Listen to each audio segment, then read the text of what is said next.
اعلیٰ حضرت فاضل بریلوی رحمۃ اللہ علیہ نبی پاک کے معراج کا تذکرہ کرتے ہیں۔ فرماتے ہیں یہاں زمین پر وہاں فلک پر رچی تھی شادی اور مچی تھی دھومیں، ادھر سے نفخات اٹھتے آتے ادھر سے انوار اٹھ رہے تھے۔ اور فرماتے ہیں کمان امکان کے جھوٹے نکتو، تم اول اور آخر کے پھیر میں ہو، محیط کی چال سے تو پوچھو کدھر سے آئے کدھر گئے تھے۔ اور فرماتے ہیں بچہ جو تلووں کے ان کا دھوون، بچہ جو تلووں کا ان کے، کہتے ہیں جب نبی پاک کے پیر دھوئے نا فرشتوں نے تو اس سے جو پانی بچ گیا تھا، لگ کے جو بچ گیا، کہتے ہیں بچہ جو تلووں کا ان کے دھوون، بنا وہ جنت کا رنگ و روغن۔ بچہ جو تلووں کے ان کا، دیکھیں یہ تخیل صرف فاضل بریلوی کا ہے، یہ کسی اور کی سوچ ہے، یہ تخیل صرف اعلیٰ حضرت فاضل بریلوی کا ہے۔ فرماتے ہیں بچہ جو تلووں کے ان کا دھوون، بنا وہ جنت کا رنگ و روغن، نہانے میں جو کچھ بچا تھا پانی کٹورے تاروں نے بھر لیے تھے۔ کہتے یہ جو ستاروں میں روشنی ہے نا، جب حضور نے غسل کیا نا معراج کی رات، تو جو اس میں سے پانی بچ گیا تو یہ تارے اٹھا کے لے گئے تھے، اللہ نے سب کو روشنی عطا کر دی ہے۔ فرماتے ہیں جنت بڑی حسین ہے لیکن اس کا جو رنگ روغن ہے نا، وہ معراج کی رات جو حضور کے پیروں سے پانی لگ کے گیا ہے، اس کی وجہ سے اللہ نے اسے رنگ روغن عطا فرما دیا۔ وہ سرورے کشورے رسالت جو عرش پر جلوہ گر ہوئے تھے، نئے نویلے طرب کے ساما عرب کے مہمان کے لیے تھے۔ عزیز دوستو، معراج مصطفیٰ صلی اللہ علیہ وسلم، معراج حضور کا معجزہ ہے۔ معراج نبی پاک صلی اللہ تعالی علیہ وسلم کے اس عظیم معجزے کو کہتے ہیں جس نے پوری دنیا کی عقل کو عاجز کر دیا۔ اس زمانے میں مشرکین منافقین انکار کرتے تھے کہ حضور کیسے گئے، کس طرح گئے، کیسے ہو سکتا ہے۔ آج ہمارے زمانے میں کچھ عقل مند مسلمان، حالانکہ علامہ اقبال بڑا عرصہ پہلے کہہ چکے عقل کو تنقید سے فرصت ہی نہیں، عقل کو تنقید سے، عقل مند بندے کو ہونا چاہیے کہ نہیں جی، پر تنقید والی عقل نہیں ہونی چاہیے، عقل کو تنقید سے۔ اقبال ایک ایسا شاعر ہے جو شعر کا وزن بنانے کے لیے لفظ استعمال نہیں کرتا کہ وزن بن جائے، چلو لفظ کوئی بھی ہو۔ آج کل تو لوگ وزن بنانے کے لیے پتہ نہیں اس کا مفہوم کیا ہے، چکر کیا ہے، وزن بنانے کے لیے بس۔ اقبال وزن بنانے کے لیے لفظ استعمال نہیں کرتا۔ اقبال کہتے ہیں کہ میری پوری جو سوچ ہوتی ہے وہ میرا پورا فکرہ ہوتا ہے، سوچ۔ اقبال یہ نہیں کہتے کہ عقل 1 منٹ 2 منٹ تنقید کرتی ہے پھر چپ کر جاتی ہے، کہتے ہیں عقل کو تنقید سے ویلی بہندی نہیں، ساری دیہاڑی تنقید کر دی رہی، 1 منٹ کی بھی اس کو فرصت کرتی کیا ہے، بولے عقل کو تنقید سے۔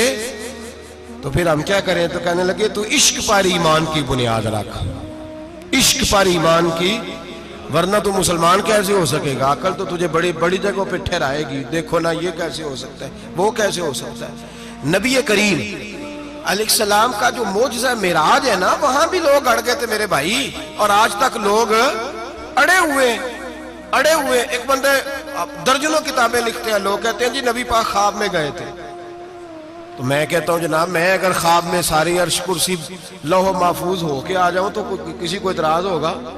وہ کہے گا جناب خیالی پکاؤ پلاؤ پکائیے تے کیوں کدی بھی گھٹ نہ پائیے، اس میں کون سا خرچہ آنا ہے۔ تو نیند میں تو بندے کو اگر بننا بھی ہو تو کسی بڑے ملک کا صدر بننا چاہیے، کوئی بندہ اس پہ اعتراض کر سکتا؟ خوابوں پہ کبھی اعتراض؟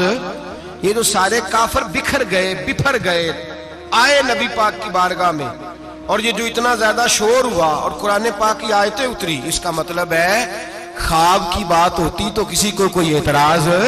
حضور نے فرمایا میں گیا ہوں، جسم کے ساتھ گیا ہوں، سبحان الذی اسریٰ بعبدہ، اور اللہ فرماتے ہیں نبی پاک کو میں لے کے گیا ہوں، نبی پاک کو میں، جو دعوی رب کریم کا ہے۔ سید عالم علیہ السلام فرماتے ہیں میں تو سو رہا تھا، میں آرام سے اور اپنے گھر نہیں، ام ہانی بہن کے گھر سو رہا تھا، حضرت علی کی سگی بہن. حضور فرماتے ہیں میں سویا ہوا، کوئی آنے والا آیا. کتنے فرشتے تھے؟ محدثین نے لکھا 3 اولی العزم فرشتے تھے اور ان کے ساتھ 70 ہزار فرشتے. حضرت جبریل اور ان کے ساتھ 70 ہزار فرشتے، حضرت میکائیل اور ان کے ساتھ 70 ہزار فرشتے، حضرت جناب سیدنا اسرافیل اور ان کے ساتھ 70 ہزار. اتنے فرشتے. اور قرآن مجید میں اللہ فرماتے ہیں دعویٰ میرے رسول کا نہیں، سبحان اللہ ذی اسرا بے عبدہی، پاک ہے وہ ذات جس نے اپنے بندہ خاص کو سیر کرائی. کتنی کرائی؟ لیلن، رات کے مختصر حصے میں. من المسجد الحرام الی المسجد الاقصی، مسجد حرام سے لے کر مسجد اقصی تک. کون سی مسجد اقصی؟ الذی بارکنا حولہ، جس کے ارد گرد ہم نے برکتیں رکھی ہیں. جس مسجد کے ارد گرد ہم نے برکتیں رکھی ہیں. مسجد کے اندر برکت ہوتی ہے کہ ارد گرد ہوتی ہے؟ آپ باہر جوتے لے کے پھرتے ہیں، اندر آتے ہیں تو جوتے اتار کے. باہر بندہ پاک نہ پاک پھرتا ہے، مسجد آتا ہے تو پاک ہو کے. اللہ فرماتے ہیں ہم نے مسجد اقصی کے کہاں برکتیں رکھی ہیں جی؟ الذی بارکنا حولہ، ہم نے مسجد کے ارد گرد کیا تھا؟ امام راضی، علامہ محمود آلوسی، علامہ اسماعیل حقی، تمام مفسرین، اور وہ مفسرین جو تمام مکاتب فکر کے ہاں متفقہ ہیں. امام فخر الدین رازی فرماتے ہیں مسجد اقصی کے ارد گرد درجنوں نبیوں کی قبریں ہیں جن کو اللہ برکت والی فرما رہا ہے، جن کو اللہ نبیوں کے جسموں کو برکت والا فرما رہا ہے. ورنہ برکت تو مسجد کے. حضرت علامہ محمود آلوسی نے لکھا ہے جب حضرت یوسف علیہ السلام کا وصال ہوا نا تو دریا کے کنارے ان کی قبر بنی. تو کچھ لوگوں نے پانی لگایا اپنے کھیت کو، ان کی قبر کے پاس سے ہو کے گزرتا تھا. تو جو پانی ان کی قبر کے قریب سے ہو کے گزرتا تھا، جس کھیت میں جاتا تھا اس کی فصل سرسبز و شاداب ہو جاتی تھی. وہ دوسری سائیڈ والے شور کرنے لگے، کہنے لگے تمہارے کو اکیلے کے نبی تو نہیں تھے نا، ہمارے بھی پیغمبر ہیں. وہ حضرت یوسف علیہ السلام کی قبر کھود کے تابوت نکال کے دوسری طرف لے گئے. انہوں نے کہا جناب ہم نے وہاں دفن کرنا ہے، ہمیں بھی تو سرسبز و شاداب ہونے کی ضرورت ہے نا. اب شور ہو گیا، ادھر والے کہیں ہم نے دفن کرنا ہے، ادھر والے کہیں ہم نے. بڑے لوگ بیٹھے، قوم کے بڑے، انہوں نے کہا سنگ مرمر کا مقبرہ بناؤ اور ان کی قبر کے قریب سے دریا کا پانی، پھر آگے جا کے ایک حوض بناؤ، اس میں سے سائیڈیں نکال لو. وہاں حضرت یوسف علیہ السلام کی قبر کے قریب سے پہلے چھوٹا سا رستہ نکالا گیا پانی کے لیے، پھر آگے جا کے ایک بڑا تالاب بنایا گیا، پھر چاروں طرف وہاں سے پانی جاتا تھا. جہاں جہاں پانی جاتا تھا اللہ سرسبز و شاداب کر دیتا تھا سارے علاقے کو. نبیوں کی قبروں میں ان کے وجود میں رب کریم نے برکت رکھی ہوئی ہے، برکت رکھی ہوتی ہے اللہ تعالیٰ. یہاں لوگ بفر جاتے ہیں. پر ایک اور بات بھی یاد رکھیں، ہر ایک کا مزار نہیں بننا چاہیے. ہمارے تو جتنی کثرت سے مزار بن رہے ہیں لگتا ہے ہر گلی میں 6 مزار ہوں گے. کسی برکت والی قبر سے فیض حاصل ہوتا ہے. ہر آدمی شوق ہی بڑا ہے قبروں میں دفن ہونے کا. لوگ مرنے سے پہلے مزار بنا کے پھر رکھ دیتے ہیں، کہتے ہیں پتہ نہیں بچے بعد میں بنائے کہ نہ بنائے. تو بھائی ہر ایک کا مزار صاحب فضیلت کا مزار ہوگا، سب کا بنایا نہیں جائے گا. بہرحال فرمایا الذی بارکنا حولہ، ہم نے اس کے ارد گرد برکتیں رکھی. اور معراج کیوں کرائی؟ لنریہ من آیاتنا، تاکہ ہم اپنے نبی کو اپنی نشانیاں دکھائیں. انہ هو السمیع البصیر، بے شک اللہ سننے والا بھی ہے اور اللہ کریم دیکھنے والا بھی. نبی پاک فرماتے ہیں میں سو رہا تھا، چھت پہ فرشتے آئے. بات آپ نے سنی ہوئی ہے، صرف کچھ نظریات معراج کے حوالے سے عرض کرنے، چند نظریات. نبی پاک فرماتے ہیں حضرت جبریل نے چھت کے اوپر سے انہوں نے تھوڑا سا حصہ کھولا، چھت پھاڑی. ہمارے نا دیہاتوں میں لکڑی کی جو چھت ہوتی تھی نا، اس پہ ایک بندہ بھی اگر چلتا تھا نا تو گھر کے جو بزرگ ہوتے تھے کہتے تھے پتہ کرو چھت پہ بندہ ہے کوئی. ایک آدمی فٹافٹ بزرگ جاگ جاتے تھے، کہتے پتہ کرو بھائی.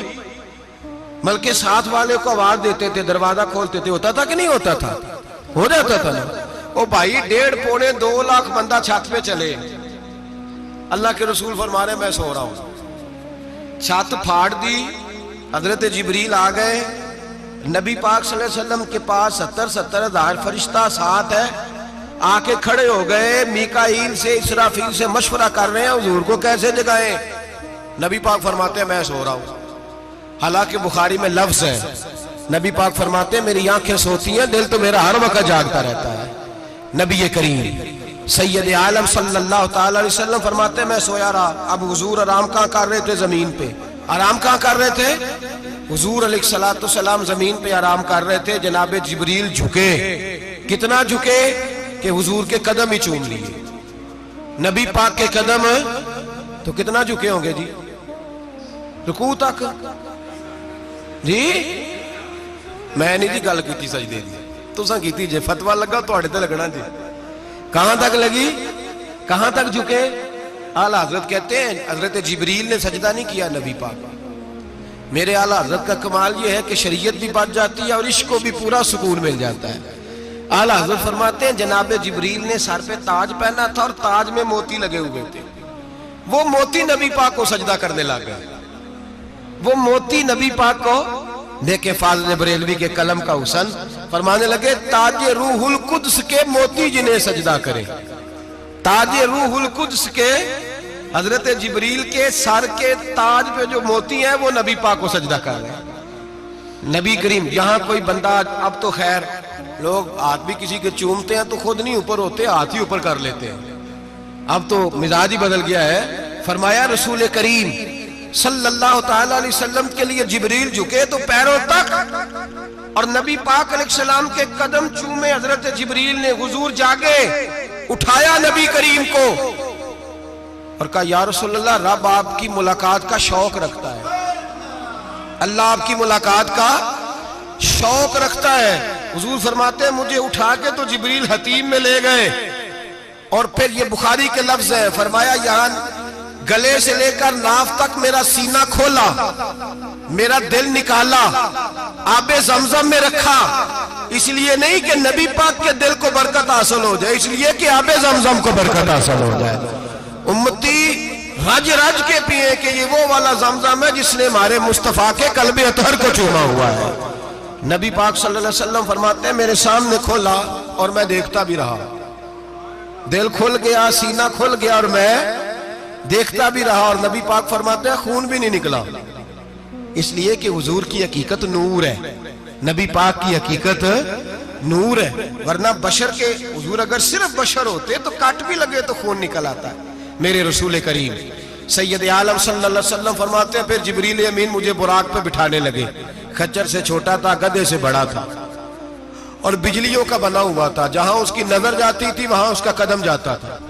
نبی کریم فرماتے ہیں مجھے بٹھانے لگے تو میں رک گیا، میں نے کہا میں نہیں بیٹھتا۔ یا رسول اللہ کیا ہوا؟ فرمایا اللہ فرماتا ہے یوم نسوق المجرمین الی جہنم وردا، جب آپ کے امتی نکلیں گے قبروں سے تو ڈنڈے مار مار کے لے جائے جائیں گے۔